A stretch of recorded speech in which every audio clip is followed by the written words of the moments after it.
बरोबर उठली काय म्हणणार मग संध्याकाळची काय म्हणणार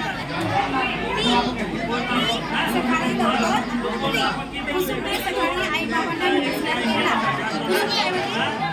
तिने काय म्हणणार तिने सकाळी आई बाबांना नमस्कार केला याच्याप्रमाणे आपण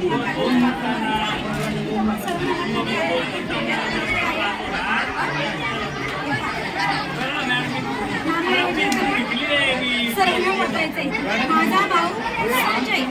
संजय आईचा लाडका आहे मी तर करणार संजयच्या ऐवजी